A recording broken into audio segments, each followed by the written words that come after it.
ایک نام ہے،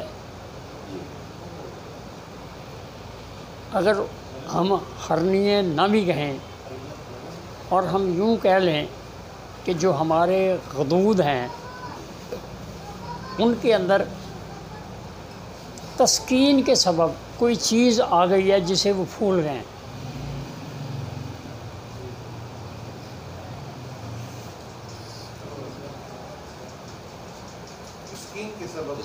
تسکین کے سبب،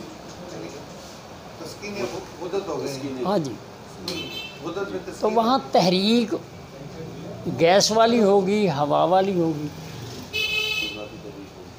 جی۔ آپ نے اس خشکی کو کم کرنے کے لیے حرارت دینی ہے۔ جب آپ حرارت دیں گے تو وہ جو غیر طبعی وہاں جو مواد ہے وہ نچڑے گا اور ان کو صاف کر دے گا جی۔ تو اس کا علاج ہماری طب میں نبض کو سمجھتے ہوئے 4 نمبر اور 5 نمبر بنتا ہے۔ کسی وقت تحریک ورمی شکل اختیار کرتی ہے، یعنی وہاں تسکین کے سبب وہ جگہ پھول بھی گئی ہے، علاج بر وقت نہ ہونے کے سبب وہاں ورم بھی آ گیا ہے، تو پھر آپ نے 4 نمبر علاج نہیں کرنا، پھر آپ نے 5 نمبر اس کا علاج کرنا ہے جی۔ آپ کامیاب ہوں گے، لیکن اس کی جب وہ ورم اترے گا دوبارہ آپ کو 4 نمبر پہ آنا پڑے گا، پھر اس کا مکمل علاج ہوگا۔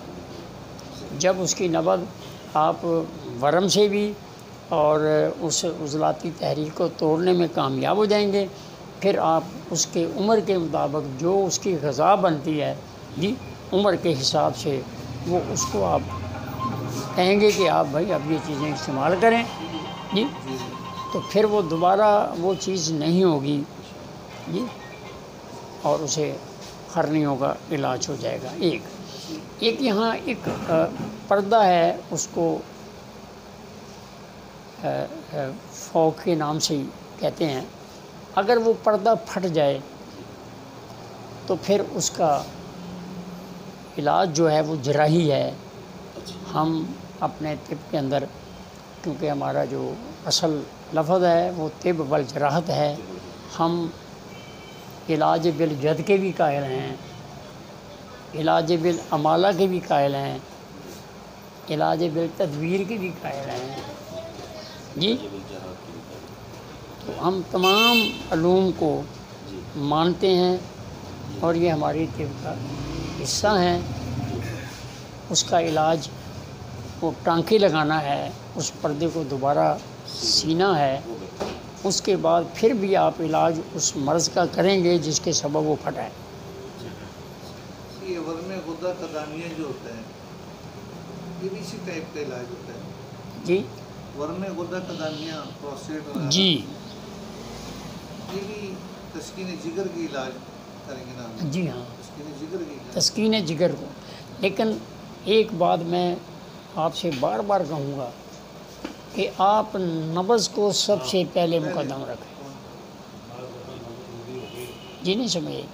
اگر آپ نے صرف تسکین غدد ہی سمجھ لیا تو کامیاب، جیسے کہ میں نے کہا ہے کہ کبھی ورم پیدا ہو جاتا ہے تو پہلے آپ کو ورم اتارنا بہت ضروری ہوگا جی، پھر دوبارہ آپ اس پہ 4 پہ بعد میں آئیں گے، 4 پہ تبھی جا کے مسئلہ حل ہوگا، تبھی مسئلہ حل ہوگا۔ تحریک تو 4 میں اس میں آئے گی، 5 میں جا کے ورم اتار کے 4 پہ پھر 4 پہ، پھر 4-5 پہ آ جائیں گے آپ جی۔ وہاں جب اس کا وہ علاج مکمل ہو جائے گا، غیر طبعی ہوائیں بندنی بند ہو جائیں گی، پھر آپ اسے کہیں بھائی اب آپ 4 نمبر بھی کھائیں، 5 نمبر بھی کھائیں جی، اور جو چیز اس کی عمر کے مطابق ہے وہ اس کو زیادہ یوز کرائیں، زیادہ کھلائیں، باقی کم کھلائیں۔ کھانا تو ہے اس کے جسم کی وہ غذا ہے، رطوبت بھی غذا ہے، حرارت بھی غذا ہے، لیکن عمر کے حساب سے عورت ہے تو اس کو گدی چیزیں زیادہ کھلائیں، اگر نوجوان ہے اس کو عضلاتی خشکی والی چیزیں زیادہ کھلائیں، بچہ ہے اس کے لیے آپ اعصابی چیزیں زیادہ کھلائیں۔ ابھی ہمارے پاس 2 دن پہلے ایک بچہ آیا ہے، غالباً کل آیا ہے یا پرسوں، تو اس کو 2 سال کی اس کی عمر ہے، اس کو انسولین لگ رہی ہے. پرسوں آیا کل ہیں؟ جی بالکل آئے. کل آیا یا کراچی سے سوئی لگا رہے ہیں. کراچی سے آیا ہے. ہم نے اس کی نبض دیکھی ہے، شاہ صاحب نے دیکھی ہے، بھائی لطیف صاحب نے بھی میرا خیال دیکھی. تو ہم نے انہیں کہا جی بھائی وہ میرا سبق بھی اس پہ ہوا ہے کہ پیشاب کیا ہے جی. تو میں نے کہا جی پیشاب ہم اس کو کہتے ہیں جو اعصاب سے گزرتے ہوئے، عضلات سے ہوتے ہوئے، غدد سے ہوتے ہوئے جسم سے خارج ہوئے، وہ پیشاب ہے. اسٹیپ وائز ہیں قانون یہ ہے، اس کو ہم پیشاب کہیں گے. پرسوں سبق آیا تو وہ سنا. بقایا وہ پیشاب کے رستے سے تو آ رہا ہے پر وہ پیشاب نہیں ہے. ہاں ادھر پانی بندہ پی رہے ادھر جی تو وہ بچے کا وہ حال ہے جی. تو میں نے اس کو 3 نمبر اور 2 نمبر علاج اس کا شروع کیا ہے. اللہ سے پوری امید ہے کہ وہ بچہ ٹھیک ہوگا، کیونکہ قانون کے تحت کیا ہے، اصول کے تحت کیا ہے. اس کی عمر 2 سال تھی جی 2 سال ہاں تھی. ٹھیک ہو گیا. یا 2 کتنی عمر ہے جی؟ 3 2-3 ہوئی ہوگی. 2-3 ہاں ہوئی جی. ہوگی. پائن تکلتے کی اور عمر ڈاکٹروں نے کہا ہے کہ ہمارے پاس اس کے سوا اور علاج کوئی نہیں ہے. اور ان کا یعنی کہنا یہ ہے کہ ان کے وہ انسولین لگانے سے بھی اس بچے کو یعنی پیشاب کا جو وہ معاملہ ہے بالکل کنٹرول نہیں ہے، وہ اسی طرح ہی ہے. تو انسولین کا مزاج غلط ہے نا جی. پتہ نہیں کیا وہ دیکھو جی ان کا 4 نمبر بنتا ہے. کہ ان کا یہ ہے. وہ تحلیل والی جگہ پہ جائے. تو بہرحال اللہ سے امید کرتے ہیں جی انشاءاللہ وہ ٹھیک ہوں گے، کیونکہ ہم نے قانون کے تحت کام کیا ہے. ٹھیک ہوگی. اور عمر کا تقاضا بھی آپ نے سامنے رکھا ہوگا، اس کو قانون تو ہاں جی. اسی پھر کے نبض 2-3 ہمارے بھی لاگو سامنے ہوگا. تھی. بالکل ٹھیک. جی اور سوال جی.